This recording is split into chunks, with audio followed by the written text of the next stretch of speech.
Just how can you use music to learn a language? Over the past few years, I've talked about using music to help you learn a language a number of times. This is all of those thoughts and techniques consolidated into one video. And let me just say from the start, this is just one of many tools. You're going to have a hard time learning a language if all you do is listen to music. I'm not suggesting that for a second. However, it is something you can do when studying in a formal manner is not possible. Let's get started with you getting started. How to find music you'd like to listen to. Because this is important. If you're going to pursue this as a method of language learning, it needs to be enjoyable. And the thing with music is that we all have different tastes. So one person's pleasure can be another person's nails on a blackboard. There are a number of ways of doing this. First, there are the charts on your favourite music app, which will obviously be the most popular songs of the moment, or aggregated charts, which you can find on the internet. The only trouble with this is the way the charts work these days, because every song's listens are counted, not just singles. The charts can be flooded with the music of a single artist, which doesn't give you a lot of variety. Plus, the most popular music is not necessarily the best music to learn from. Pop music lyrics can be very repetitive and simple, and that won't give you a lot to get your teeth into. Although that may be a good place to start, it's probably not where you should stay. Complex lyrics will teach you a lot more. You will probably also find a lot of English language music in the charts of other countries, which is another reason why charts might not be the best place to find what you need. I've mentioned previously that things like the Sanremo Festival in Italy, for example, can be a good way to find a selection of songs by different artists of all ages and genres. So looking for singing competitions in the country you're targeting could be a way of finding a greater variety of songs to search through. These competitions would almost certainly have playlists either created by the competition itself or the general public that you can give a listen to. There will also be playlists that target a particular genre of music. However, you may have difficulty finding these in your target language until you start listening to music in that language.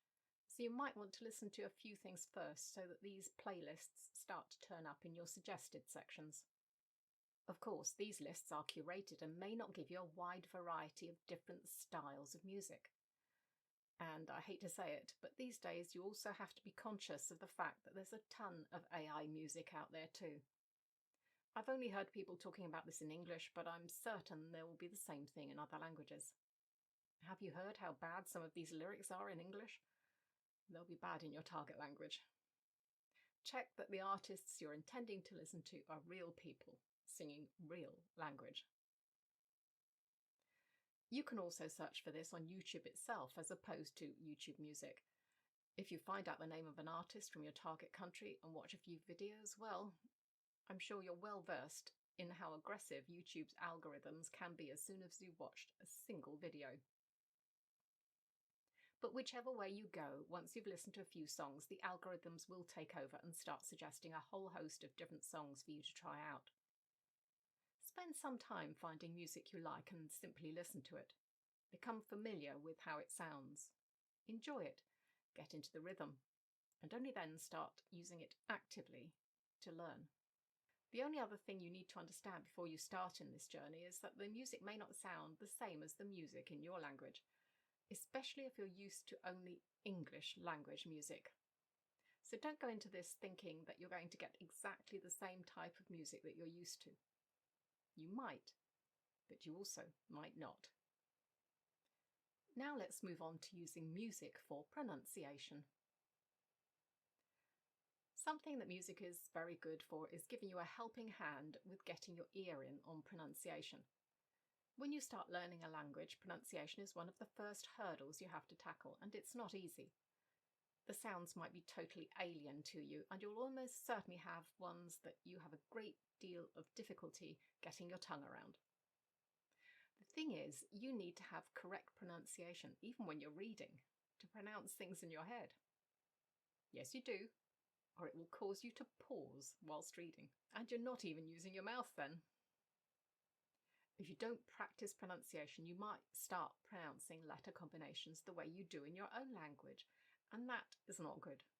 If you get into that habit, it will be hard to get out of. Music can help with this, even in those really early stages, when all you can do is listen to it. But you need to be clever with this, or you might get led down the wrong path. If you want to use music for pronunciation, choose the songs you're going to listen to on repeat, carefully. You need to find an artist or artists who have very clear pronunciation that you can copy. I don't mean every single word, that's a virtual impossibility with songs, but the majority of the words need to be clear and precise, otherwise, what are you going to copy? You also need to ensure they are singing in the accent that you want to imitate, because not everyone will pronounce things in exactly the same way in that language. They don't in your own language, right? This is especially important if you're learning a language that's spoken in more than one country. Don't get a mix of artists from different countries, that will just confuse you, not help you. Plus, these artists, the ones who pronounce clearly, may not be the ones singing the most popular songs of the moment. Of course, it also needs to be music that you can bear listening to a lot of times, or this won't work. There's going to be a lot of repetition. The first stage, as I've already said, is just listening and getting your ear in. In that very early stage, you shouldn't worry about what's being said. It's a bit like listening to the radio just to get the sound of the voices in your head. You will pick up more than you realise simply doing this. However, after a while, you will start to understand what's being said, even if you're not trying. This might take weeks, especially if you're right at the beginning of your journey with the language, or days if the language is similar to one you already know. Just listen to the music and let it settle in your brain. But once you start to be able to recognise whole phrases, then you need to have the lyrics to look at, so you can get that strong connection in your brain between spelling and sound. Now, if you have a subscription to a music app, you may have the lyrics provided for you on the service.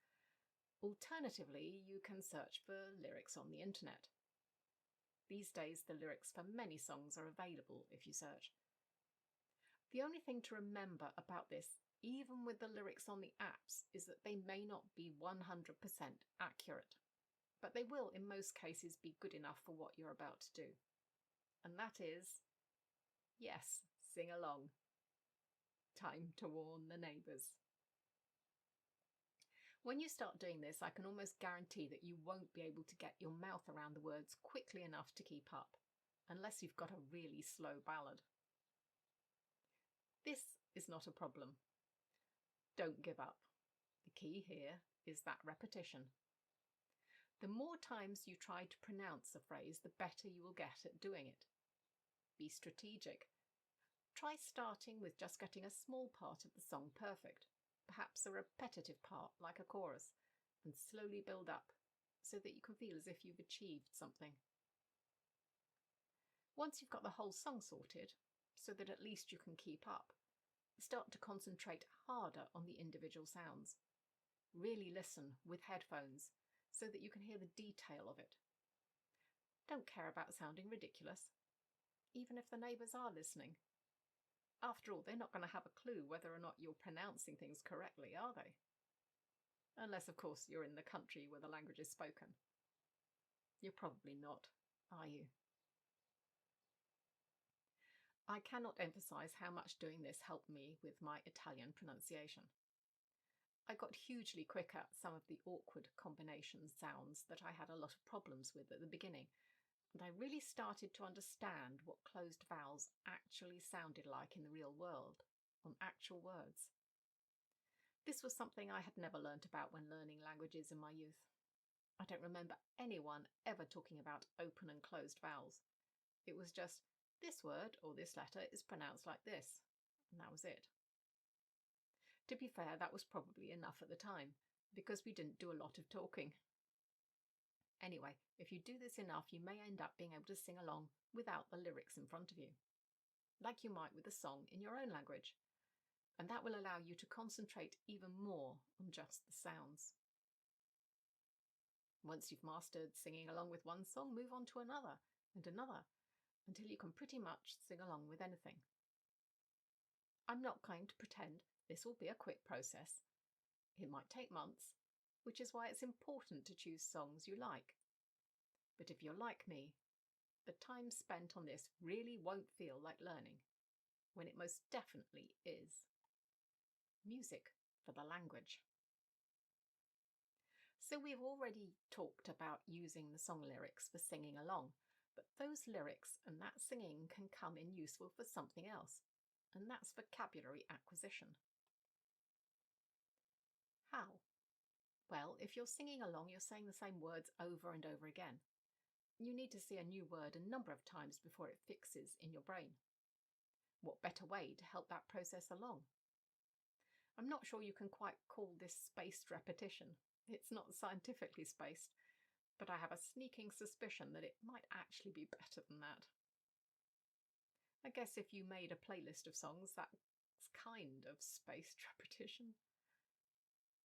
Of course, for this to work, you have to know what the words mean, and songs aren't just made up of simple words, unless they're for very young kids. So your next task is to translate the lyrics into your own language. When I say next, you should do this concurrently with singing. There's no point in repeating the words hundreds of times if you don't know what they mean. Do not cheat trying to find the translation online. Doing that will teach you very little. Putting in the blood, sweat and tears to work it out for yourself will.